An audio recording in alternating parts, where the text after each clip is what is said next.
Hi friends, இனிமேல் வீட்லேயே வந்து சூப்பரான பீட்சா வந்து நம்ம ரெடி பண்ணிடலாம். செய்யறது ரொம்ப ரொம்ப ஈஸி. குட்டி குட்டி டிப்ஸோட ஃபாலோ பண்ணோம்னா ரொம்ப டேஸ்டியான பஞ்சு மாதிரி இருக்கக்கூடிய பீட்சா நீ வீட்லேயே செஞ்சிடலாம். ரொம்ப ரொம்ப சூப்பராக இருக்கும். வீடியோக்கு ஃபஸ்ட் டைமாக வரீங்க அப்படின்னா நம்ம சேனலை சப்ஸ்கிரைப் பண்ணி வச்சுக்கோங்க. இந்த மாதிரி நிறைய இன்ட்ரெஸ்டிங்கான vlog ரெசிபீஸ்லாம் வந்துக்கிட்டே இருக்கும். இப்போ ஒரு பவுல் எடுத்துக்கலாம். இதில் 1 டேபிள் ஸ்பூன் அளவுக்கு இன்ஸ்டன்ட் ட்ரை ஈஸ்ட் எடுத்துக்கலாம். இதில் வந்து 1 கப் அளவுக்கு வெதுவெதுப்பான தண்ணி, ரொம்ப சூடாக இருக்கக்கூடாது, லைட்டு சூடாக இருக்கணும். இதில் 2 டேபிள் ஸ்பூன் அளவுக்கு சுகர் சேர்த்து நல்லா மிக்ஸ் பண்ணி ஒரு பக்கத்தில் எடுத்து வச்சிடலாம். இதை மூடி போட்டு ஒரு பக்கத்தில் இருக்கட்டும். அதுக்குள்ளே வந்து நம்ம மைதா மாவு வந்து அளந்து எடுத்துக்கலாம்.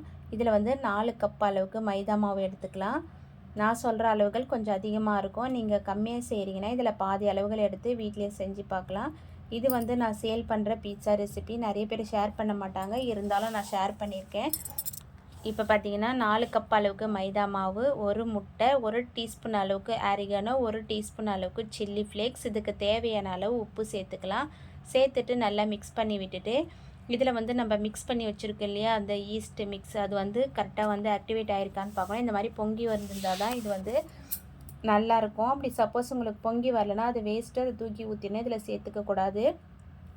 இப்போ பார்த்தீங்கன்னா அதை சேர்த்துட்டு இது கூட வந்து பால் அல்லது தண்ணி ஏதாவது ஒன்று சேர்த்து நல்லா வந்து மிக்ஸ் பண்ணிக்கோங்க. இதில் வந்து தண்ணி சேர்க்கறதுக்கு பதிலாக பால் சேர்த்திங்கன்னா டேஸ்ட் வந்து சூப்பராக இருக்கும். இப்போ வந்து நான் தண்ணி மட்டுமே சேர்த்து நல்லா வந்து பிசைஞ்சு எடுத்துக்கிறேன். இப்போ வந்து நம்ம ஒரு கவுண்டர் டாப் இல்லைனா இந்த மாதிரி ஒரு ஷீட்டில் வந்து மாற்றிட்டு இதில் 2 டேபிள் ஸ்பூன் அளவுக்கு பட்டர், அப்படி இல்லைன்னா ஆயில், ரெண்டுத்தில் எது வேணாலும் சேர்த்துக்கலாம். சேர்த்துட்டு ஒரு 10 நிமிஷம் மாவை வந்து இந்த மாதிரி நல்லா இழுத்து நல்லா பிசைஞ்சிக்கணும். அப்போ தான் வந்து பீட்சா வந்து ஆறுனா கூட நல்லா சாஃப்டாகவே இருக்கும். சப்போஸ் நீங்கள் வந்து இந்த மாதிரி இழுத்துலாம் பிசையில லைட்டாக தான் பிசைஞ்சிங்கன்னா பீட்சா வந்து சாப்பிடும் போது சூடாக இருக்கும்போது சாஃப்டாக இருக்கும். ஆறுனதுக்கப்புறம் ரொம்ப ட்ரையான மாதிரி ஆகிடும். இந்த ஸ்டேஜில் 2 டேபிள் ஸ்பூன் அளவுக்கு பட்டர் சேர்த்துட்டு நல்லா இழுத்து ஒரு 10 நிமிஷம் குறைஞ்சது நல்லா பிசையுங்க. நம்ம பிசைய கைகளில் மாவு வந்து கொஞ்சம் பிசு பிசுன்னு ஒட்டுற மாதிரி இருக்கும். பிசைய மாவு வந்து கையில் கொஞ்சம் கூட ஒட்டாது, நல்லா சாஃப்டாக வரணும். மாவு வந்து நம்ம இழுத்து பார்க்கும் போது நல்லா சாஃப்டாக இருக்கணும். பார்த்தீங்கன்னா தெரியும், கையில் கொஞ்சம் கூட ஒட்டலை. இப்போ நல்லா ரவுண்ட் ஷேப் பால் மாதிரி பண்ணிவிட்டு நம்ம ஒரு பாத்திரத்தில் வந்து நல்லா ஒரு 1.5 மணி நேரம் நல்லா வந்து மாவு ஊறணும். அப்போ தான் வந்து நல்லா பொங்கி வரும். ஈஸ்ட்டு கூட இந்த மைதா மாவுலாம் சேர்ந்து நல்லா ஆக்டிவேட் ஆகி மாவு வந்து நல்லா பொங்கி வரணும். அது வரைக்கும் வந்து நம்ம 1.5 மணி நேரம் வந்து நல்லா இப்போ பார்த்தீங்கன்னா நல்லா வந்து ஆயில் அப்ளை பண்ணிவிட்டு அப்போ தான் நம்ம எடுக்கும் போது சைட்ஸ்லாம் ஒட்டாமல் வரும். இப்போ வந்து நான் என்னோடய ஓவன் வந்து ஆன் பண்ணலை, ஆஃபில் தான் இருக்குது. அதில் வந்து நான் வச்சுக்கிறேன். வச்சுட்டு ஒரு 1.5 மணி நேரம் அதில் இல்லை வெளியில் கூட வச்சுக்கலாம். 1.5 மணி நேரம் வச்சுட்டு அதுக்கப்புறம் மாவு எடுத்து பார்த்திங்கன்னா இந்த மாதிரி சூப்பராக இருக்கும். இதில் வந்து நம்ம ஆரிகனோ, சில்லி ஃப்ளேக்ஸ்லாம் சேர்க்கறதுனால நம்ம பேஸ் வந்து சாப்பிடும்போது, பீட்சா பேஸ் சாப்பிடும்போது நல்லா சூப்பராக இருக்கும். ப்ரெட்டு சாப்பிட்ற மாதிரி சூப்பராக சாஃப்டாக இருக்கும். இப்போ இது ஒரு நம்ம எத்தனை பீட்சா செய்ய போகிறோமோ அது ஏற்ற மாதிரி நம்ம பிரிச்சுக்கலாம். இதில் வந்து 2 லார்ஜ் பீட்சா, 2 மீடியம் பீட்சா செய்யலாம். நான் வந்து மீடியம் சைஸ் 8 இன்ச்சு பிளேட்டில் வந்து பேக் பண்ணி எடுக்க போகிறேன். அதனால் வந்து ஒரு 6 வந்து நான் பீஸா வந்து கட் பண்ணி எடுத்துக்கிறேன். ஒரே மாதிரி அளவுகள் எடுக்கும் போது ஒரே சைஸாக கரெக்டாக வரும். சப்போஸ் இது மாதிரி பிரித்து எடுக்க முடியல, உங்களுக்கு தெரியலன்னா நீங்கள் வெயிட் மிஷினில் வெயிட் பண்ணி கூட ஒரே மாதிரி அளவுகளில் எடுத்துக்கலாம். எனக்கு கொஞ்சம் எக்ஸ்பீரியன்ஸ் இருக்கிறதுனால நான் அப்படியே கையிலேயே வந்து கரெக்டான அளவுகளை நான் அப்படியே எடுத்துக்கிறேன். இப்போ பார்த்தீங்கன்னா நான் 6 பீஸா வந்து கட் பண்ணி வச்சிட்டேன். இப்போ நம்ம எடுத்து ஒரு பீட்சா மட்டும் வந்து லைட்டாக மைதா மாவு டஸ்ட் பண்ணிவிட்டு நல்லா நம்மளுக்கு தேவையான சைஸில் வந்து நல்லா தேய்ச்சி எடுத்துக்கலாம். இதை வந்து நம்ம ரொம்ப திக்காக வந்து தேய்க்கக்கூடாது. ரொம்ப திக்காக தேய்ச்சிட்டோம்னா இன்னும் ஒரு 1/2 மணி நேரம் வந்து நம்ம அப்படியே மூடி போட்டு வைக்கும் போது நல்ல ஹைட் வந்து அதிகமாக வரும். இப்போ பார்த்தீங்கன்னா நான் இந்த சில்வர் பிளேட் தான் எடுத்திருக்கேன். எடுத்துகிட்டு லைட்டாக ஆயில் அப்ளை பண்ணிவிட்டு இது கூட வந்து லைட்டாக மைதா மாவு டஸ்ட் பண்ணிவிட்டு நல்லா தேய்ச்சி எடுத்துக்கலாம். இந்த அளவுக்கு வந்து திக்னஸ் இருக்கிற மாதிரி தேய்ச்சி எடுத்துகிட்டு சைட்ஸில் வந்து இந்த மாதிரி விரலை வச்சு ப்ரெஸ் பண்ணி விட்டிங்கன்னா நம்ம சேர்க்குற சீஸ், வெஜிடபிள்ஸ்லாம் சைடில் வந்து வராமல் இருக்கும். பார்க்க ரொம்ப அழகாக தெரியும். அதனால தான் இந்த மாதிரி பண்ணோம். சப்போஸ் இது மாதிரிலாம் வேண்டான்னா நம்ம அப்படியே கூட சப்பாத்தி கட்டையை வச்சு தேய்ச்சிட்டு ஒரு பிளேட்டில் எடுத்து வச்சுட்டு இதில் வந்து கண்டிப்பாக வந்து ஹோல்ஸ் போடணும். ஹோல்ஸ் போடலாம் பன்னு மாதிரி நல்லா பொங்கி வந்துடும். பீட்சா அந்த அளவுக்கு பார்க்க நல்லா இருக்காது. அதனால் நம்ம டூத் பிக்கை வச்சு ஒரு ஹோல்ஸ் போட்டுக்கலாம். இப்போ 1/2 மணி நேரம் வந்து அப்படியே வந்து ஊறட்டும் மாவு.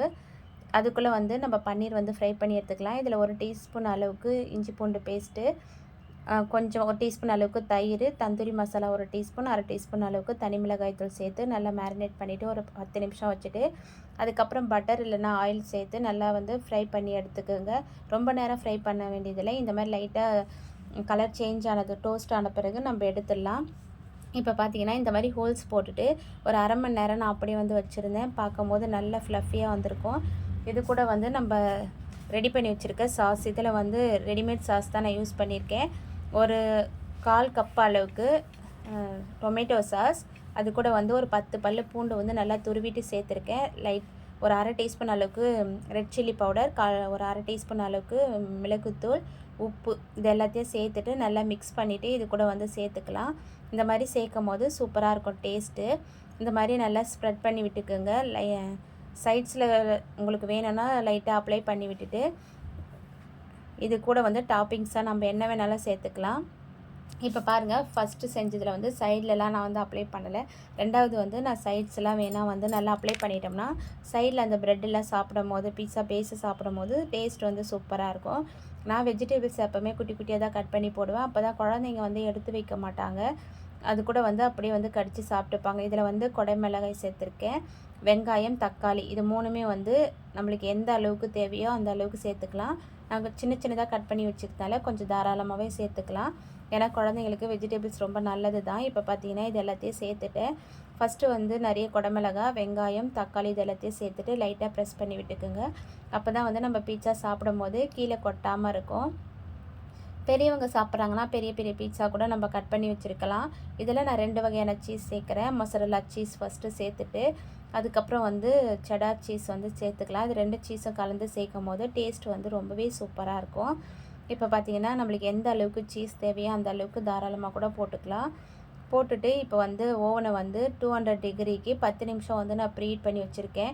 கண்டிப்பாக ப்ரீஹீட் பண்ணணும். நீங்கள் கடாயில் செய்கிறீங்கன்னா நல்லா இரும்பு கடாயாக எடுத்துக்கோங்க, இரும்பு தோசைக்கல் எடுத்துக்கோங்க. அதை நல்லா ஒரு 10 நிமிஷம் ப்ரீஹீட் பண்ணிவிட்டு இந்த பிளேட் அது மேலே வச்சுட்டு இதுக்கு கரெக்டான மூடி போட்டு மூடிட்டிங்கன்னா சூப்பராக ஓவனில் பேக் ஆகிற மாதிரி சூப்பராக பேக் ஆகி வரும்.